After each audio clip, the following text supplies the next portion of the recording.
Good morning, good morning. How are you? I'm all right. Yeah, This past week was just I was just really off, man. Like this past, maybe up until yesterday, really, too. Just really off. Yeah. yeah, You know, yeah. female hormones just suck. Suck, suck, suck, suck. Yeah, no, they do for sure. I was gonna say the gay male hormones suck too, but no, that's a whole different story. People's hormones in general. But you have some stuff going on inside of you that I never will understand. So props to you. Props to you. I said to Adriana the other day, I'm like, if I just for like 10 minutes gave you my cramps or gave you would you be rolled up in the fetal position? Like what would you be like? How would Oh my you? God, yeah. Oh yeah. I would be like, no, I cannot handle this. I don't know. Anyway, well, moving along. This morning is funny. We can't even see because the camera's so low. I put a bra on today for probably the third time or fourth time since the beginning of the pandemic. Oh my God. It's so funny because I put on this bra and we've got a comedian coming on the show today. So I thought, tell How something funny. Yeah. funny, but Yeah. no, I had this like black jacket that I'm wearing right now too, right? So I put on the bra and then, and then I wasn't even thinking, I just put on the jacket on top of the bra. Like, I'm just gonna cause I'm just so used to wearing one piece thing, which is just the shirt. So I put on the bra, just like in my mind, just feeling like, oh, that's my shirt. And I just put on no, Rachel, no. Put on the shirt too. So anyway, I'm wearing That's so funny. shirt for everybody too, but So, yeah. well, I'm grateful that you chose not to go for the underwear as outerwear trend. Is that a thing still? Yep. I don't know if it is a thing right now, but definitely if you look at all the freaking people waiting outside the lineup for Brandy Melville, which is like a one size fits all girls clothing store on Granville Street right beside me. I know that store. I've been in it. I swear on dipshit Granville Street, just up a block from my apartment, I see lineups of like 20 to 30 people around the block waiting on taped out squares just to go in and get their one size fits all boho chic Americana San Francisco clothing. Yeah, and I've been in that store, and I mean, it's been a number of years, but I feel like a one size fits all is BS. Absolutely. Oh my God, is it ever? But anyway, that's hilarious. Yeah, I forgot about that store. I'm surprised. In a way, I'm surprised it actually survived Vancouver and survived I know. just because of the way Vancouverites are with stuff that gets infiltrated into their system, or I don't know. Oh, I know. I guess it's the Hollywood North thing, you know? Yeah, that's true. That's very true. And I love, and also, okay, so tell us about our guest. Our guest today reach out to us? Am I mistaken about that? We're not mistaken. So our guest coming on the show today, but first, because I just talked about me, are you okay?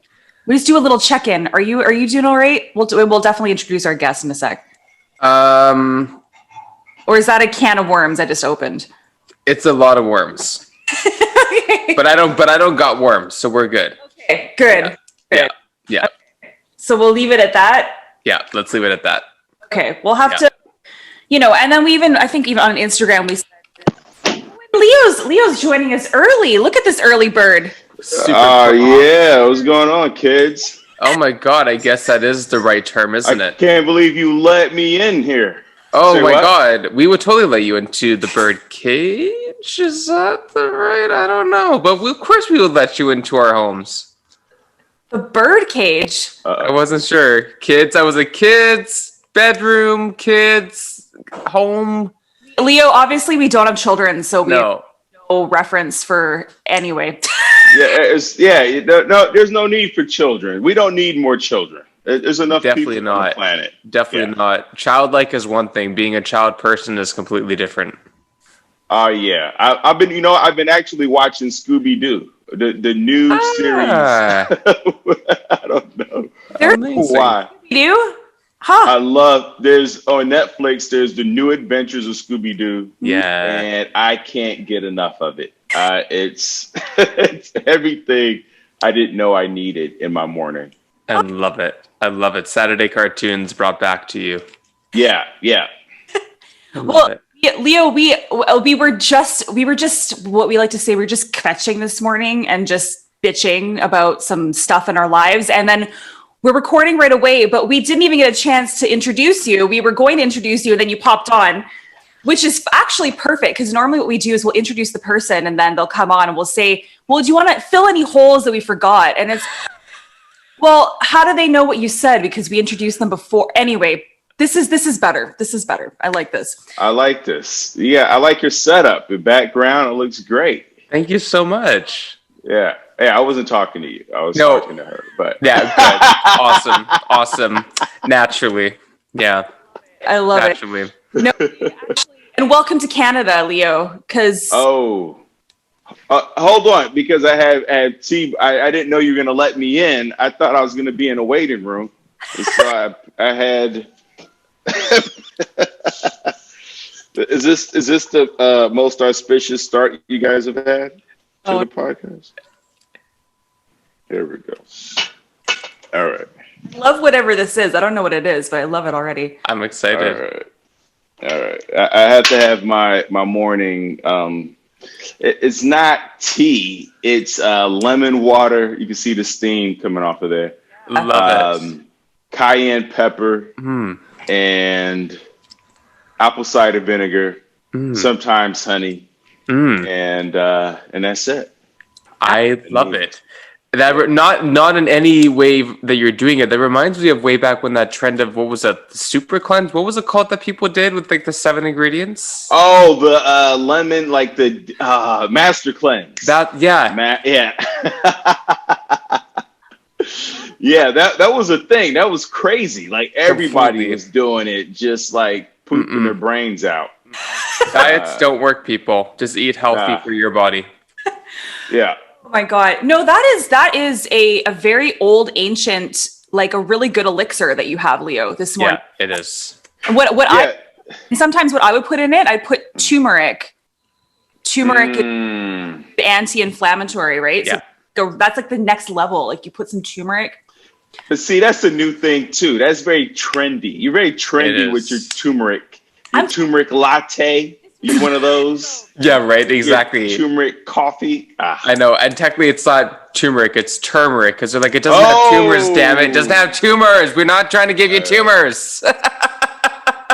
And meanwhile, of course, like, you go to Asia, they've been doing this for centuries and decades. And yes. And now it's a thing because, we've made it a thing here in America. But I know. Exactly. Well, I love that we kind of kickstarted this on a bit of a humorous note. I love it. Because, Leo, you are a comedian. Whoa, I just lost my voice there. A comedian. You're a comedian living in Los Angeles, correct? Currently? I was living in LA, and then the pandemic hit, and my girlfriend lives in San Diego, so we had to decide if we're going to quarantine in LA or San Diego. Okay. There's a lot of miles to put on my car. I just started my lease on my car as the pandemic started. I couldn't have been more upset. Oh no. It was just sitting there for a year, like 3 miles in like 9 months. Man. Yeah, it was preposterous. Anyway, so I decided to move in with my girlfriend down here in San Diego.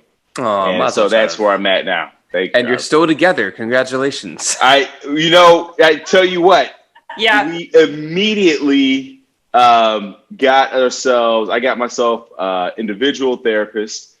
We got a couples therapist. And then we just like, I took guitar lessons, Spanish, and sign language.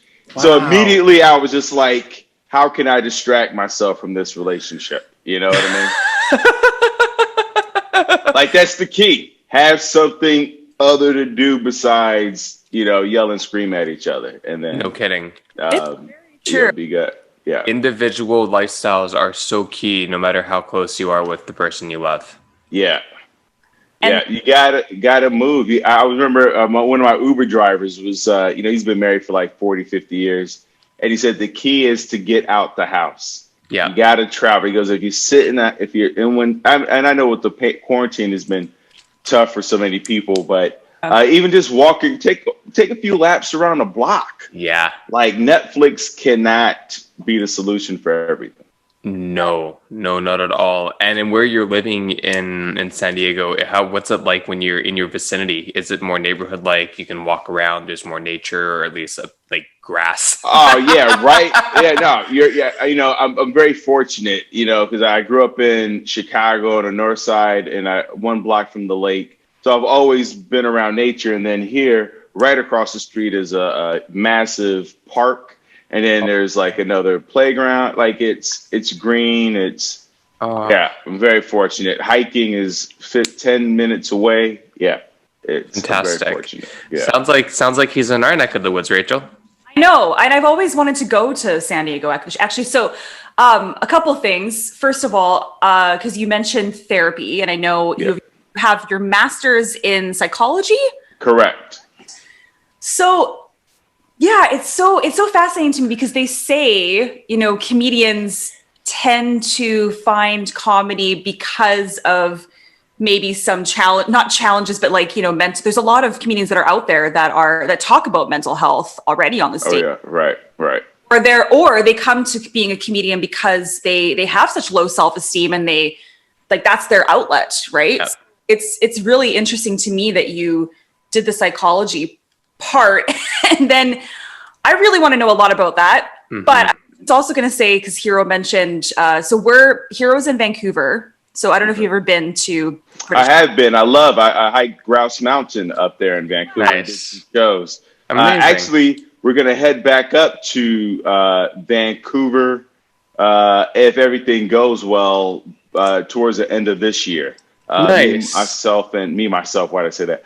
Myself and Jessime Peluso, another comedian who also talks a lot about mental health. Wow.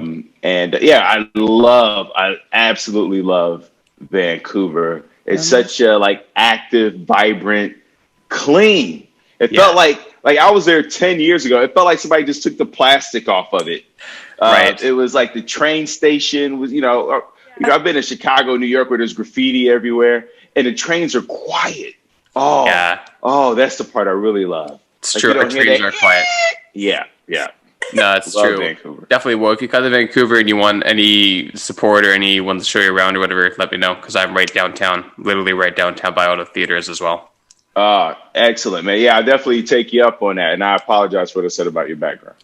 Oh, it's fine. I'm Jewish. We're good. Oh, yeah.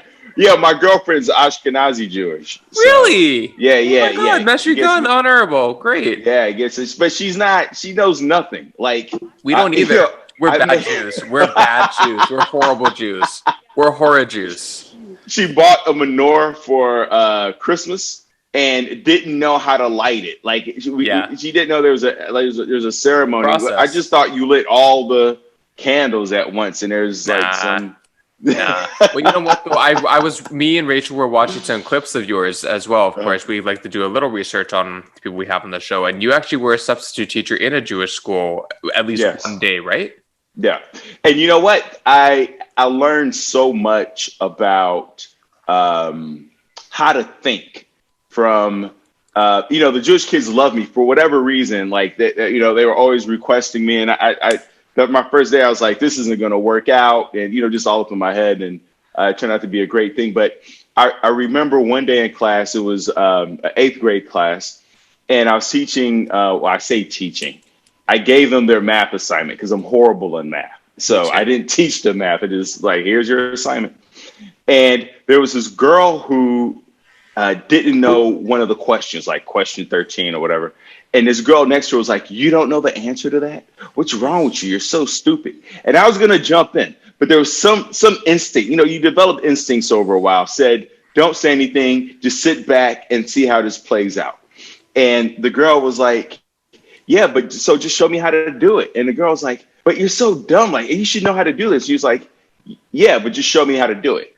And eventually the girl showed her how to do it. And then she was like, oh, I understand now. Thank you. And then went right back to work. And it was a lesson. It was a reminder of like humility and putting your ego to the side and not taking things personally. Like, you can call me whatever you want, but if you show me how to do it, then I'll be on the same level as you, and we won't ever have this conversation again. Absolutely. Versus getting caught up in your feelings of, why would you say that to me? You're bullying me. And not to say that we shouldn't take bullying seriously, but it was a lesson of, like, I think it was Paulo Coelho. No, Don Miguel has a book called The Four Agreements. And one of the agreements is not to take things personally. Yeah. And that was such an example of that. And I was always fascinated by where she learned that type of resolve and resilience and focus of, like, the mission is for me to figure out this problem. Once I learn it, and I don't care what anybody else says, and then I get right back to work. And then you can see the other girl, like, respected her after that. Was like, whoa, my powers don't work against you. Let me bow down. And but anyway, so yeah, I had like a beautiful learning experience as a person to learn it from those schools that I taught in. Amazing. Well, when you talk about your girlfriend as being Ashkenazi, I got to ask the question, did you meet her on J-Date? Yeah. I like to cast a broad net. You know what I'm saying? I was on all the websites. Christian Mingle, J-Date, and all the other ones in between. All of it. Actually, I met her at a comedy club. She was there with another comedian, female comedian. And I've seen her a couple times, but she was a quiet one, just kind of sitting in the corner in the green room. Yeah. And then one day we were in there and we both ordered. It's a very nice comedy club, Comedy and Magic Club in Hermosa. Cool. And they serve like filet mignon and salmon. Like, not a lot of comedy clubs do it like that, but it's in a very upscale part of California. Okay. And so we both ordered salmon and broccoli. And we were sitting right next to each other, and we looked and we both had tea. We both had tea, salmon, and broccoli. And we just looked at each other, was like, well, I guess this is it, right? Like, we're a thing, and ever since then, we haven't left each other's side. Oh my God. Well, mostly because of the quarantine, but Oh my. So I want to go back a little bit. I'm sure you've had this question asked a lot. Well, first of all, I'm sure one of these questions you've asked a lot. Is that your real last name? It is. And people do ask that a lot. So my grandfather, we think, was Latino or South American. And he played the guitar. So that's why I started practicing the guitar. So I even though I don't know anything about him, I do know that he practiced guitar. Cool. And his last name may have been Flores, and then he changed it to Flowers to kind of assimilate. But we don't know. But fun fact, Flowers, because I had to look up my last name, is French, depending on where you come from flowers. And flowers is what they called archers, because you pull back and the arrows flow through the sky. So flowers. So if you were an archer, your last name was either Archer or Fleur, but then it would be anyway. That's a very colorful background. I love that. I love that. That's great. Yeah. Yeah, very cool. Right on.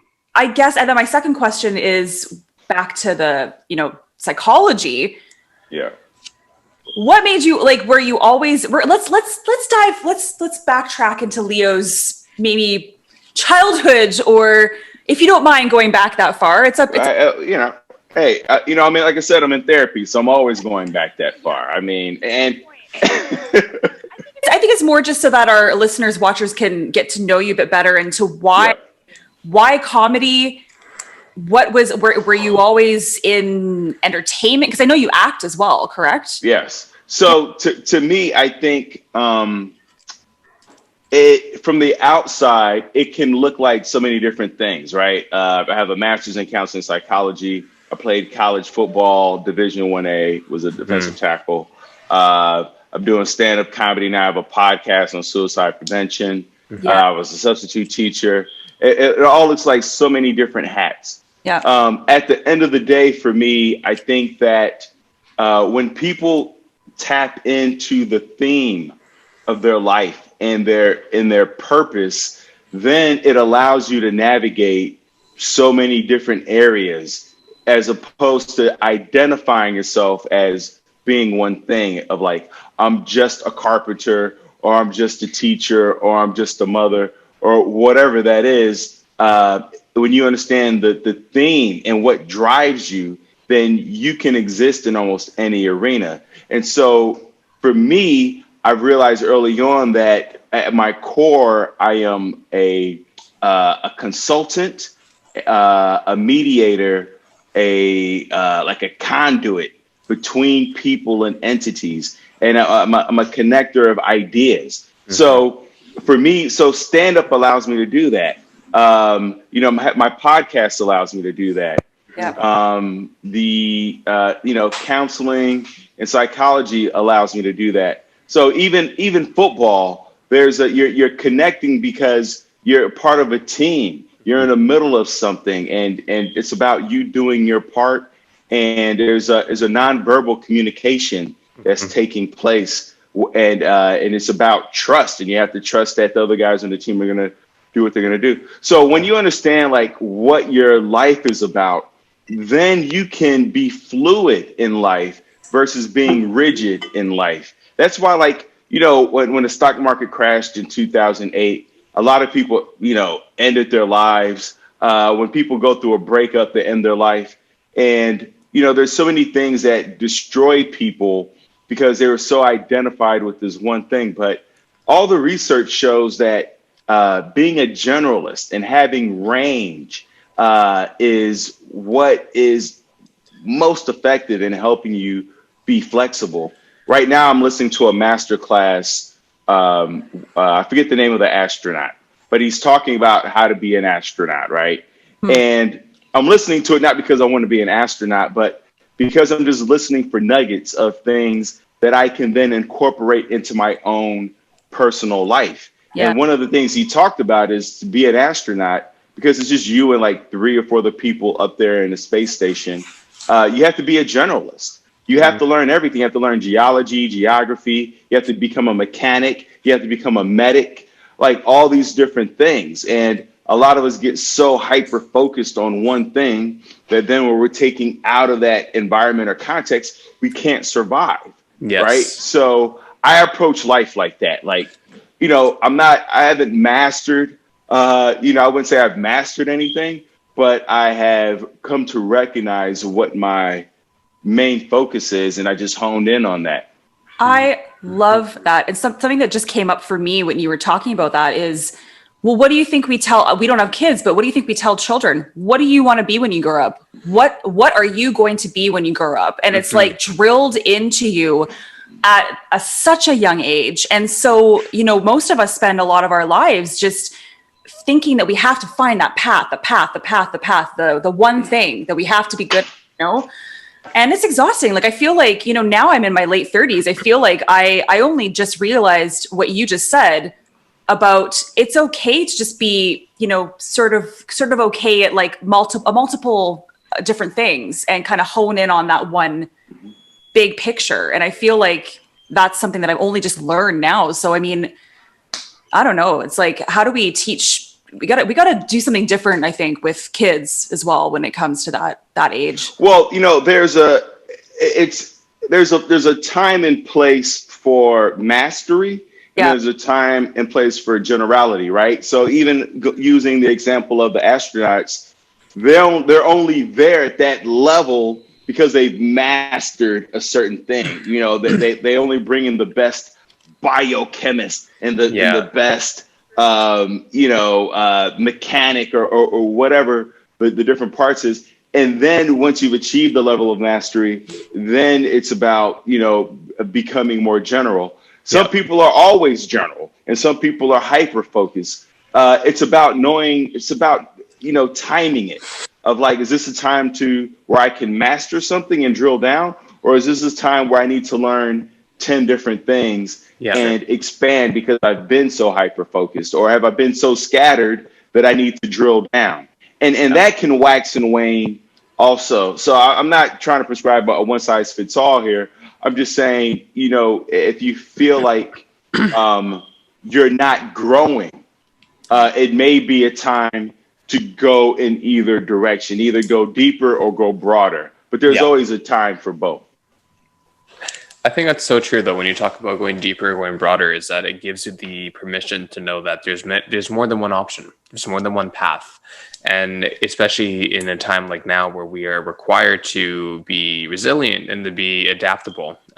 Some people thrive more than not. Me and Rachel talk a lot about resilience, and you mentioned this as well.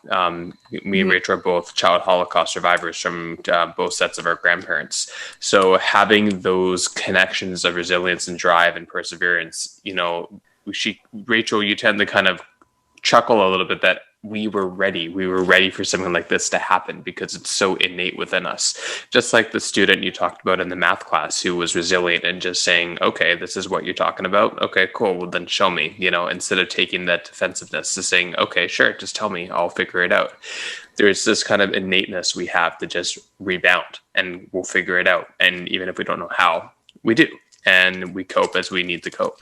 But on the flip side, there's also, because I think of some of that generational trauma, so to speak, there's a lot of, because we talk a lot about mental health on this podcast too. So there's a lot of anxiety. There's a lot of those kinds of things too, that were probably passed down from generations and whatnot. So, the mental health component to our podcast and just to having those conversations is very important as well. So your podcast, that sounds really interesting. I did see 1 or 2 episodes, or I was looking it up. So how did that come about?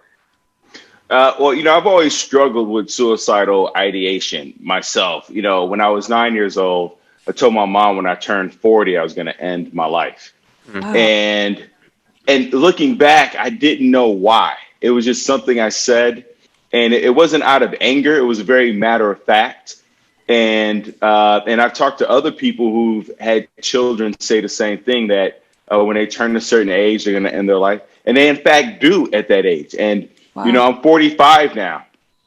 And so, as I was approaching 40, I really was like, what was that about? Because, for that seed to be planted in the mind of a 9-year-old, I have to go back and address this, because this is something I don't want to take lightly and just assume that, I'm going to see 100.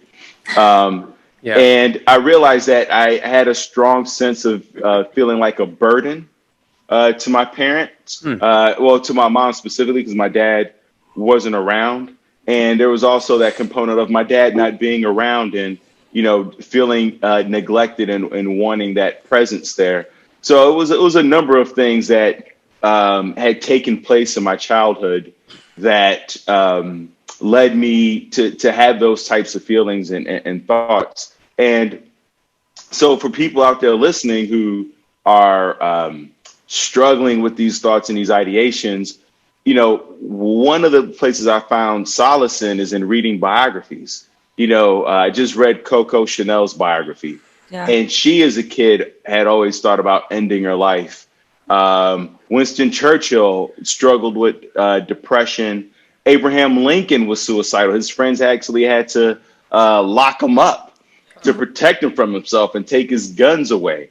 And so when we read about other people who have also struggled with the same type of thoughts or emotions or feelings, one, we feel less alone in the world. And two, we learn that other people have lived a full life despite having those thoughts, feelings, and emotions. Because a lot of times we think, well, if I'm thinking it, then clearly I want to do it, so I should do it. But there's a lot of things I think about. Like I thought about writing a book for 1,000,000 years, and I still haven't written a book. There's so many things we think about that we don't do, that we brush off. So so I found connection in books and in biographies. But the other thing that led me to doing this podcast was I was talking to so my podcast is called Before You Kill Yourself. Yeah. And Rashaan Salaam was a football player who played for the Chicago Bears. He was a Heisman Trophy winner in college. And and ended his life in his 30s. And it was one of those things that had always baffled me. How could a guy who's a Heisman Trophy winner, seemingly loved by everyone, and then get drafted? Like, he's living my dream. Like, I wanted to not only go to the NFL, but to play for the Chicago Bears, my hometown. And when you read about Rashaan Salam, he had charities and children's, or he was working with kids, and he was loved by the community. And then I just happened to run into a friend of his at the gym. I didn't know he was a friend. We were talking about football, and Rashaan Salam came up, and he goes, "Yeah, that was my guy." And I go, "Why did he end his life?" And he said, he didn't know how to take care of himself. And it was so matter of fact. And it stuck with me because I think at the time I was maybe 35. I was approaching 40. And I go, wow, I have a master's. I've been to, I was educated in a private school as a young kid. I went to a Catholic school. I've traveled through, I've been to 5 continents. And I don't know how to take care of myself. Yeah. And I thought, how interesting, with all my education, with all the exposure that I have, with all the different thought leaders I've interacted with. And I'm like, wow, I don't really think I know how to take care of myself. And I was like, if I'm struggling and he's struggling, how many other people out there are struggling with knowing how to sleep, knowing how to cope with not being able to sleep? What do you do if you are waking up every night at 3 o'clock in the morning? How do you resolve conflict in your relationships? How do you handle grief and loss? All these different things. How do you exercise? How do you reduce anxiety? Yes. These things that we don't really talk about. How do you handle finances? How do you think about money and have those conversations? How do you take care of yourself? We learn about state capitals and math and, this is a graphite, but how do you self-soothe? Absolutely. Right? Absolutely. Oh, I could go on and on about that. Well, because Hero and I have talked about this a number of times in the podcast, but Hero we're all kind of slightly different ages. Hero's not quite 30. I'm approaching 40, let's just say. But when both of us were in school, specifically when I was in school, what you just said completely rings true. Like, there's no conversation about any of that stuff. I basically had a full-blown panic attack that landed me in bed for a whole week because nobody knew what it was. I was completely incapacitated. I was 17. I thought I was dying. It was the most horrific. It's still traumatic to me because at the time, no one was educated about it. Nobody didn't teach young people or anybody really how to take care of their mental health, their mental well-being. So I completely understand what you're talking about. So I guess, what do we do then? So what you're doing with your podcast is hopefully giving people the tools, teaching people how to kind of rise. Yeah. It's really about, like, one of the things, I mean, first you asked me, like, what do we do? And I think the first thing is to read, bios. And I say bios because when you read a person's biography, somebody who's lived a full life, not somebody who's still living, you get to see a 360. Yeah. And you get to see somebody go through the panic attacks, the divorces, the financial losses, the ups and downs of life. That because your parents, they're in fight and flight mode for the most part. Your parents are working 2 jobs. They're raising 3 kids. They're barely getting food on the table at night. You'd be lucky if they have the same socks on both feet. So, they're in survival mode, right? And so the thing that usually gets dropped is really being able to connect and talk and help you navigate what you're going through and prepare you, for puberty. It's like, because times have changed so quickly where when I was a kid, puberty was starting around like 13. Now kids are having puberty at 9. Like, that's the average, because of the foods and the processed foods and things like that. And so most parents aren't aware. They don't have time to be reading about how the world is changing and how their kid is growing up in a different world. to prepare them for that. They think they got another 4 years. And so when that kid is 9 and all these things are happening to their body and hormones are kicking in 4 years earlier, they're not prepared. And so they think that you're crazy because they don't want to feel crazy. And so the kid usually gets blamed for it or gets medicated because we have a system that doesn't understand ADHD or hormones or energy levels and introverts and extroverts and how the environments can affect how someone behaves in class. So it starts from top down, but it you know, I don't know where to start, to be honest. But for me, I've always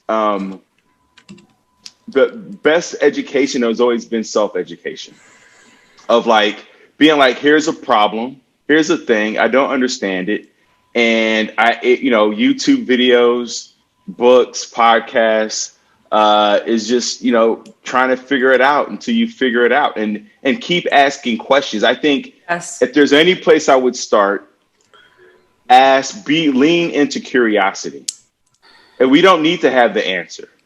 But as we begin to peel back the layers, and when I say lean into curiosity, not just with other people, right? If the kid is acting up in class and misbehaving or whatever, you know, to drill down on what's going on versus being quick to punish them. This zero tolerance is ridiculous because listen, who doesn't want a little room in their coffee, right? You in a little room to add your own milk. It's the same thing. With people, it's like, leave a little room for me to be messy. Leave a little room for me to say, you know, a few inappropriate things so that we can all learn how to adapt and grow. But curiosity is where it begins. I love that. So true. So true. And I think me and Rachel naturally are quite curious people. I mean, whether if you want to put it on, we're both Aquarius, you know, zodiacs or anything like that, you know, you take whatever theory you wish. We are both very inquisitive people that want to know why and get behind the understanding of what things are, why they are, and not taking no for an answer. So reason why I was so happy you reached out to us to be on the show and then doing a little research about yourself is that I can tell there's a common thread of the people that come on the show, regardless of where their backgrounds are, if they know us from before, if they don't, if they're completely foreign until we have our conversation with them. And so, as you mentioned, growing up, and you were talking about the complexes that started to develop, what was that like for you before you were 9 years old? Like, if you looked at yourself like from 4 or 5 years old, what was it like growing up where you were based in everything else going through there? Like, how did that all develop to now? If you can give a snapshot. So well, you know, I thought it was my earliest memory. My earliest memory is sitting in front of the TV in my parents' room. My mom was married to my stepdad. Okay, they're not married anymore. But at the time, he was my stepdad, and was watching TV. And then he asked me to move. I guess my head was blocking the TV because they were laying in bed and I was sitting on the floor at the head of the bed. And I guess I didn't move fast enough and he hit me. Now, I don't remember him hitting me. I do remember my mom jumping out of bed. She was butt naked and she's yelling at him for hitting me. And then he hit her. Now, I don't remember him hitting her, right? I just remember my mom standing there yelling at him, and she grabbed our stuff and we left. Wow. We packed our things right there, right then and there. Like, he only hit her once, and that's because she was just like, I'm not putting up with that. No. And we packed our things and we got out of there. And so I think part of, you know, and it's interesting because I could feel like some chills and some emotions right now as I talk about it, because I never had this insight before, because like I said, that's my first memory. And so I think what that ingrained in me is like, don't be in the way because it could destroy the home. Like, you know, everything fractures after that. So I've kind of had this and I feel it in myself of like not wanting to be a burden, not wanting to be in the way, not wanting to cause any, friction. But I mean, wow, what an amazing podcast you guys have. I mean, God, I've been going to therapy for 50 years and she has not cracked this code yet. I'm going to send you guys $100. Oh my God, thank you. But Canadian? but yeah. I actually have a Canadian bank account because I thought I was going to be up there more often than I was. Well, you will be one day. Yeah, I'm looking forward to it. But yeah, so I mean, so we moved to the south side of Chicago to live with one of my mom's sisters. And then I think my next earliest memories, I got stung by a bee and right up under my eye, walking home from like preschool. And my mom took it out and then we sat on the steps and we ate ice cream. So I remember, eating ice cream. So, that was a message for me of like, food makes things better, but also your mom, eating ice cream on the steps. So to this day, like being on a porch, being on stairs is very soothing for me. It's one of those places I go when I feel a bit disconnected. So it's so interesting that you took from that very first memory, you took the idea that you perhaps were a burden rather than, wow, my mom is so strong and resilient and I have this in me too. Right. But as a kid, like it's funny. It's just interesting what we take from different situations. Right. Yep. Yeah. When you're young, your prefrontal cortex isn't developed. Your thinking brain is not. And you're just like, wait, we're going what? It's kind of like, packing your bags. The world is disrupted. It was like, hey, I didn't have to really watch Scooby-Doo, or whatever whatever we were watching. Yeah. And so, yeah, it is interesting. It's not until I got older that I started to really respect and honor my mom for what she did, Yeah. Because as a woman, I'm just like, wow, I just bow down to that's amazing. That's not maybe a normal occurrence necessarily that she just decided that moment. Yeah. Really, it's fantastic. Oh my, there's just so many facets to your life. I'm like, what do I want to ask you next? It's just. Well, you know what, if we can go back for a second, because we're talking about, really getting to the why of things. Please. And, we can why ourselves all day, to be honest. My why of like why I said what I said at 9, I could tie it back to then. But as we mentioned before, there's generational, historical traumas that we're carrying around. We want to get down to the genetics and the hormones and the chemical circulate, like all that ties into it. Yeah. And I bring that up to say, at some point we have to be satisfied with what we've learned and then just chalk it up to an experience. And then from there, decide what are the experiences we want to have. Right. Over-analysis can lead to stagnation.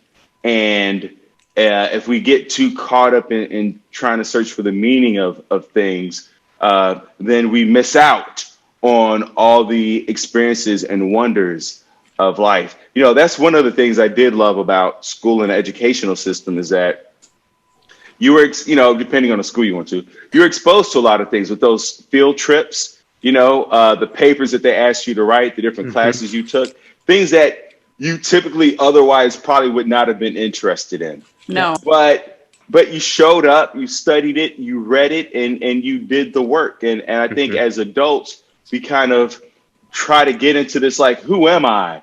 And what am I about? Versus just like doing things for the sake of doing it. Like with me listening to the astronaut masterclass. Like I'm just listening because I don't know any astronauts. Like there doesn't have to be a bigger meaning to that. But please, because you can get something from everything if you're paying attention. Yeah. Every experience is rich and rewarding and valuable if we allow ourselves to be present. Yep.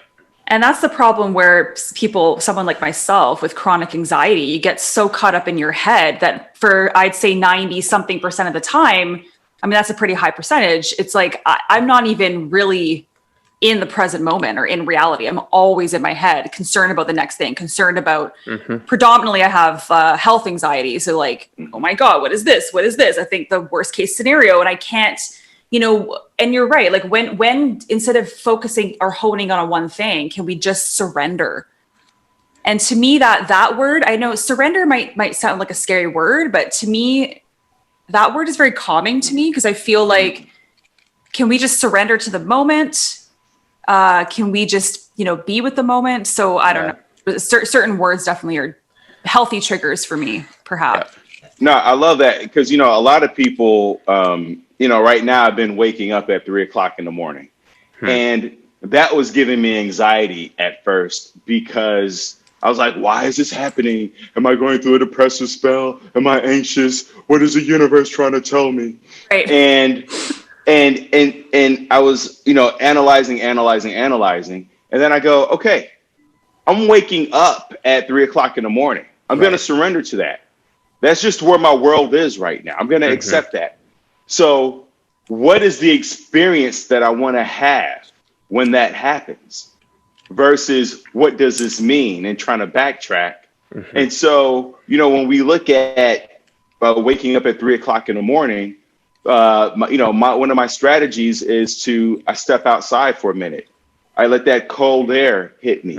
I look up at the moon and the stars, and I have a little conversation with, like, what's going on, moon? What's up, stars? I go, yeah, I got some things on my mind. I'm glad you guys are still here. Like whatever that combo is. Yeah. Then I step inside, and I might journal a little bit, just freestyle, just seeing what's up there. Or write a letter of appreciation to someone, a little gratitude of like, hey, I wrote a letter of appreciation to my aunt, who was the one who took us in when my stepdad hit my mom. And, you have these people in your lives, and you don't realize how valuable they were to where you are today, because they've been quiet about it. They're not looking for a reward or a trophy. There's no highlight reels of how they influenced your life. And one day I was like 5 years ago, I just was like walking, and I realized how many things my mom was able to do because my aunt supported her. And because my aunt supported her, my mom was able to support me. So, a lot of I was so caught up in like what my mom's done, and she's a strong woman. And I realized she also had a team around her. So I just sat down and wrote a letter one day. No, not a letter. I left this like very lengthy voicemail to my aunt, just saying thank you. I was saying thank you for things I didn't know. I was like, I don't know all the things that you've done to help my mom so that my mom can help me and put food on the table and send us to Catholic school. I don't know all the ways in which you've been supportive. And, I got arrested once, and my aunt was the one that came down to the jail to help bail me out. I don't know how much she paid, and she never ever brought it up.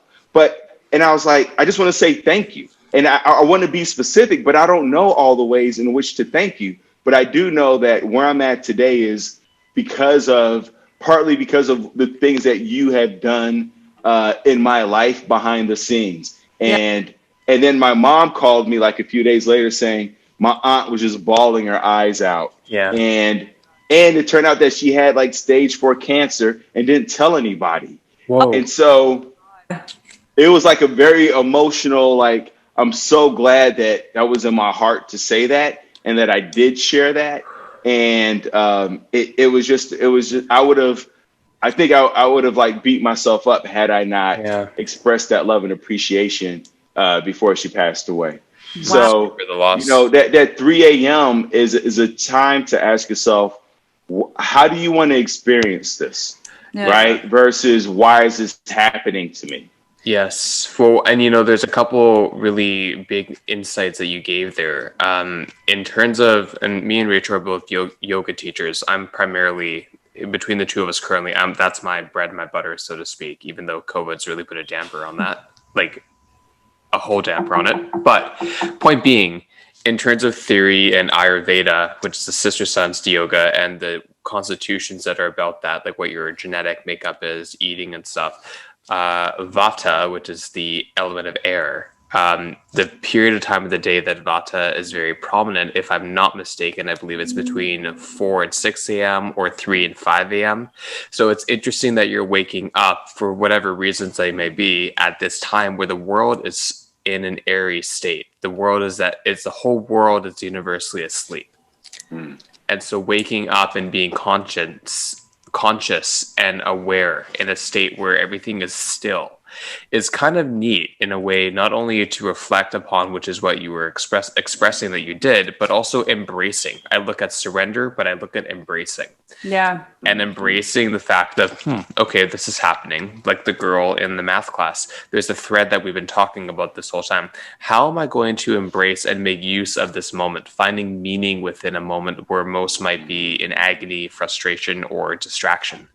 Right. And so also kind of threading into something that you do love and do is comedy. Like that's a perfect skit or a perfect show about, like, Leo at 3 a.m. after dark and being like, here I am at 3 a.m., me, myself, and my journal and the star and the moon and the sky. And here's my conversation with them. Right. Like there's something very powerful about that. Mm-hmm. So when was your first exposure to comedy, to laughing? What was your first experience of laughter that made you feeling, I want to make people laugh or connect from a story that I'm sharing to evoke with themselves? Where did that all start for you? I'd say it started with Peggy. My mom usually had a very stoic face. She's an immigrant from Belize, working all day at a bank. And usually had a very stoic face. And so I could never read her. I didn't know if she was happy or sad or whatever.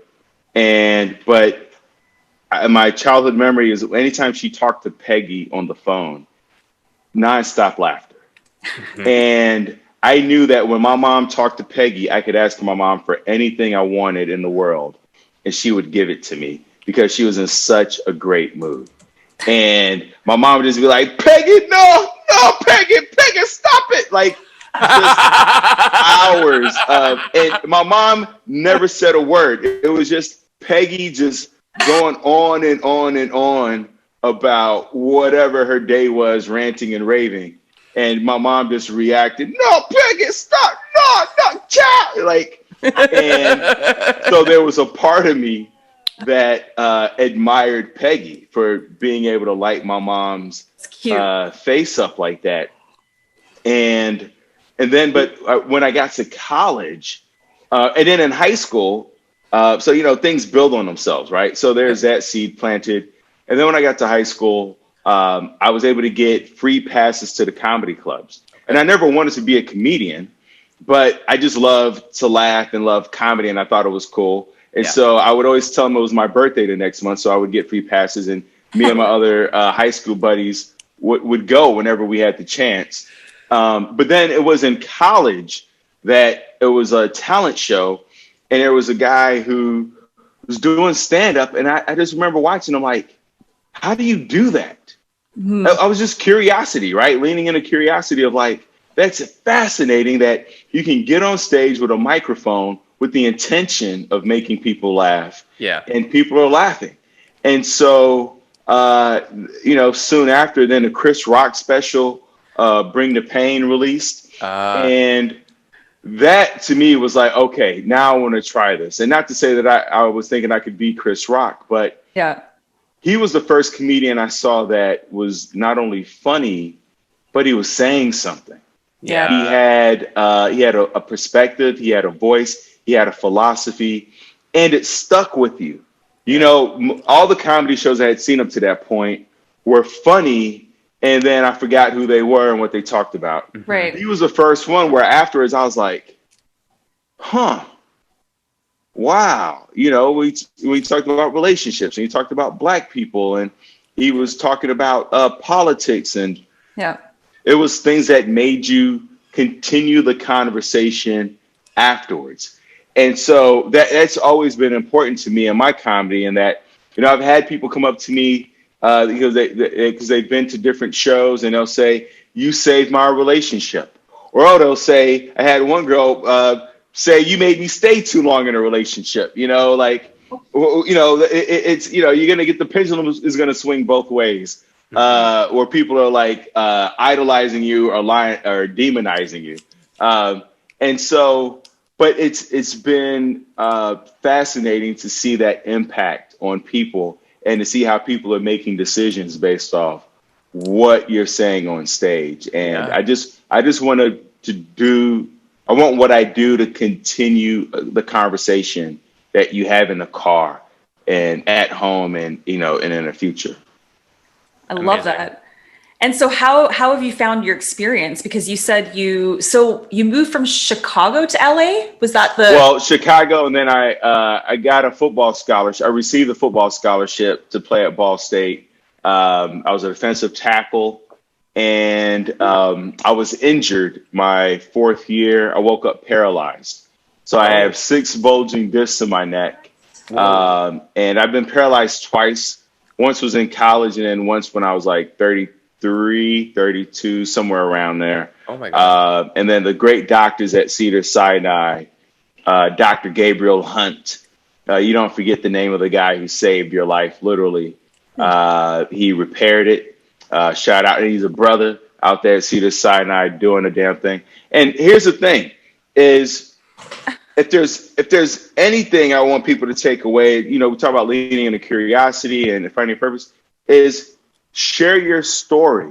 Yeah. Is a lot of us diminish our story and we think, well, my pain is not as great as their pain. My trauma is not as great. Your experience is so way worse. Yeah. And it's not even about that.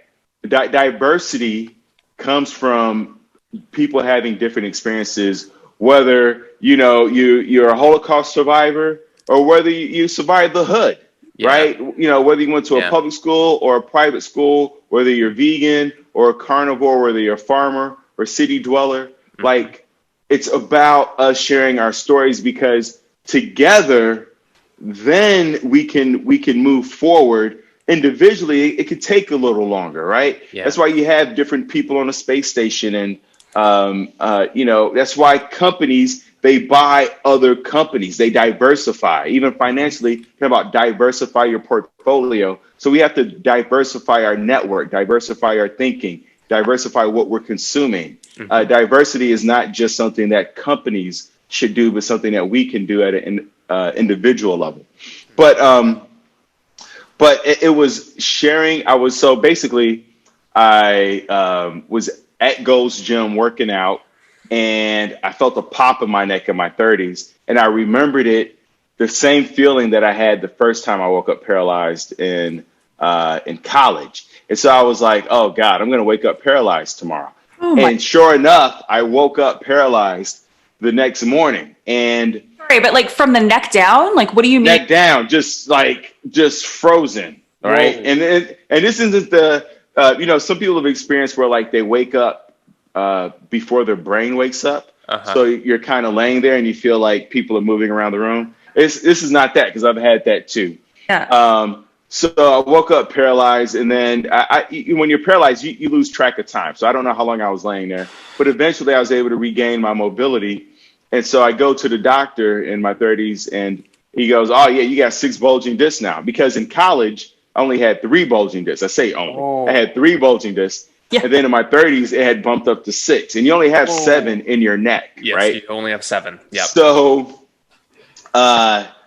he goes, we're going to need to operate, because I was also had also lost the strength on my left side of my body. Like carrying groceries, carrying a gallon of milk was too much. Wow.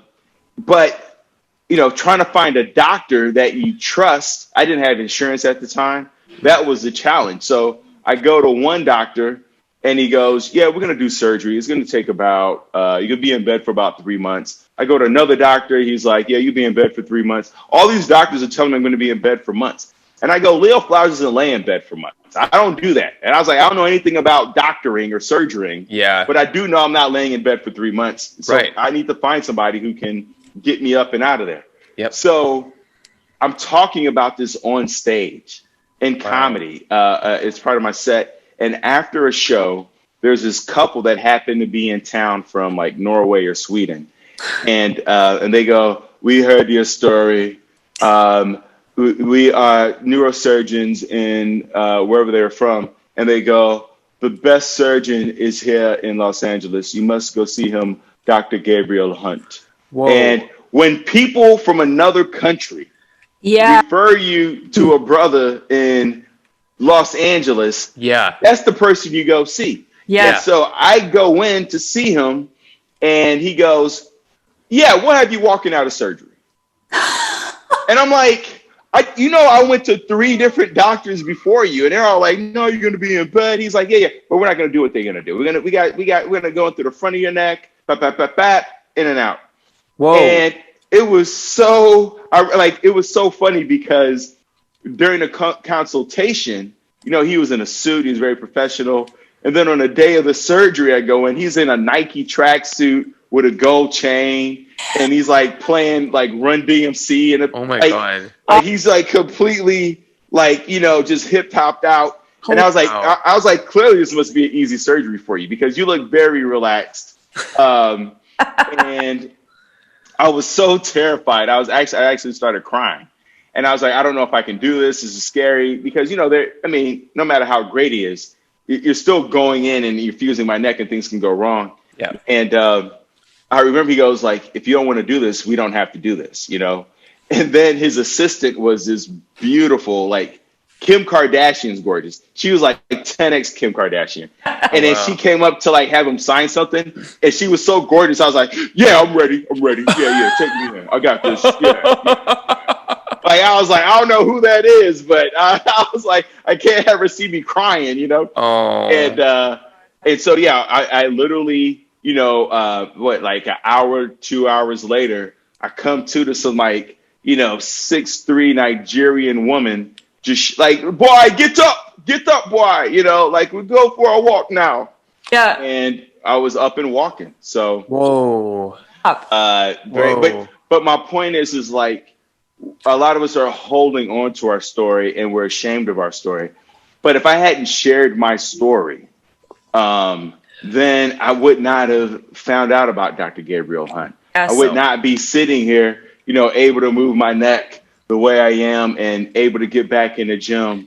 I would have been in bed for 3 months. Yeah. So, Jesus. share now don't complain about your life. There's a difference between sharing your story and like a woe is me. Nobody wants to hear that. No. But share your story. Yeah.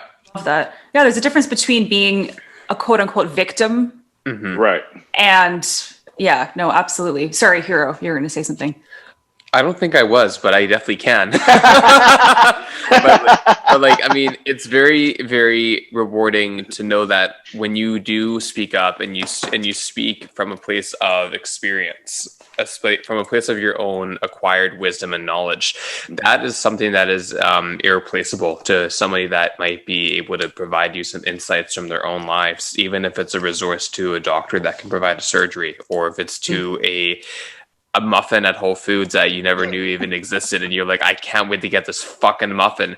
$5? What the fuck are you talking about? $5? Is that Canadian or American? But either way, it's a muffin that's going to change your life. You have these experiences that are invaluable to someone that you don't even realize might actually make a difference once they hear it, And I'm all about that, sharing from a place of the heart and letting someone being able to receive it in a way that works for them. And that's a perfect example of you sharing your soul. And I can only imagine comedy. I mean, I would love to be a comedian, but at the same time, not that I can't be a comedian.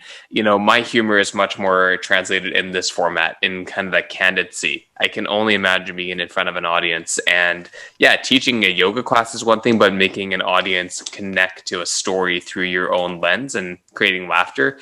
I mean, I got to give you props. That's a huge talent to have. Not everyone has that talent.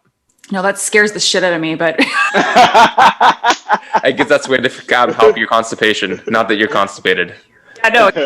I'll just out of every hole in the body. Anyway, I don't know why I said that. Yeah, no, and I guess bringing it to today, because I always can't believe when we connect with our guests like this so easily, like it's already almost it's been an hour already. Um, Bringing us to today, what are you, I mean, with the pandemic going on, I mean, I'm guessing you haven't done any stand up for a while in person. I don't know what's going on in the Well, everything just started to open up. Okay. So I've been doing Zoom comedy shows during the pandemic. I did some shows for like Google, Bumble, like a bunch of corporate, Microsoft. So I've been very fortunate in that arena. And then I've been starting to do more live shows frequently. There's a bunch of new comedy clubs opening up here in San Diego. So it's actually the quarantine's been good in some ways for comedy and for certain businesses to thrive. So definitely getting back out there. Well, that makes sense with the comedy clubs opening up because it's different than being in a concert hall where you have all the vibration being a lot higher. You can have people in their groups or individual. They can be masked and distanced, and a lot of you are vaccinated now. For once, actually, not to sound critical, but the U.S. is actually ahead of us in something when it comes to health, and that's pretty phenomenal that you are getting that treatment now because we are suffering in Canada. There's that word again, embracing in Canada the fact that we need to wait a bit longer. That's great that your industry is growing. That's huge. Well, I think it's partly because it's a capitalist society, and so the more people are at home, the less they're spending, and the fewer dollars are circulating. So anything to get us back out there and in the malls and buying stuff we don't need. Of course, that's a pessimistic way to view it, but it's true though. It's one right that we have. Yeah, it slows down the economy to have people at home and not working. Sure. Yeah, absolutely. So I get as we kind of bring it to a close, so to speak, but yeah, we'll leave it open for future. We'd love to chat with you again because this has been awesome. And I think it was your agency that just reached out to us. We were talking about that before you hopped on, which was so cool. What would you like to, you already left everybody with so many little nuggets of wisdom, but how can people find you now? Are you, and I think that you're still doing some counseling. Is that correct? Yeah. So I life coach. If you go to thrivewithleo.com, I do one-on-one coaching with women. And it wasn't my intention. It's just that's what the universe has always drawn to me. I personal train, and my personal training clients are all Jewish moms who stay at home. I've had, I casted a broad net, right? We talk about being a generalist, and then it just happened to hone in on Jewish housewives. Nice. It's just where the dust settled.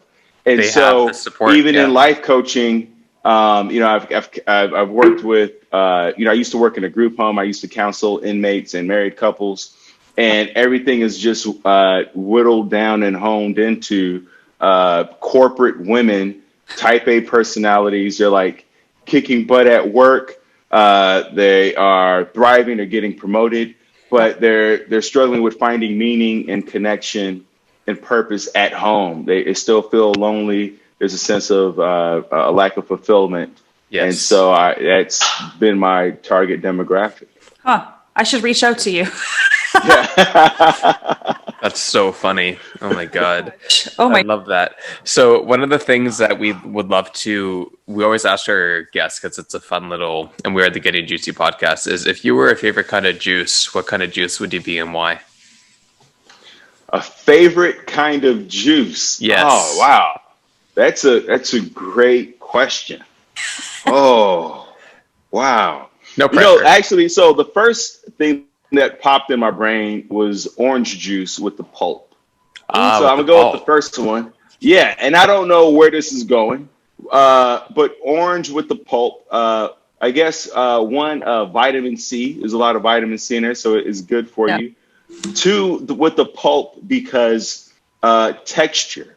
Texture is so, when we think about life, we want everything to go smooth. I just want the day to go smooth. Mm-hmm. And it's really the texture, the pulp in our life that are the things that we remember, right? It's like, I want to plan my day, but I'm actually praying that my day does not go according to plan. I'm I'm leaving room for to be surprised, to be enamored, to be enthralled, to be shocked, to be inspired, right? And so that to me, the pulp in orange juice is kind of like a reminder to slow down, right? Because when it's smooth, you just drink it, but when you feel that pulp on your tongue, you kind of play with it, and each pulp is a little different, and some swigs don't have as much pulp as the last one, so it's also a reminder of like letting go of expectations. Yeah. I'm really getting deep on this orange juice thing. Get deep in that orange. Get juicy. Yeah, and fresh squeeze, It's like not that boxed, I grew up on a boxed OJ. So let's get that fresh. Let's put some effort, and because that ties into putting a lot of things. A lot of times we think that like, oh, if it was meant to be, it would just be.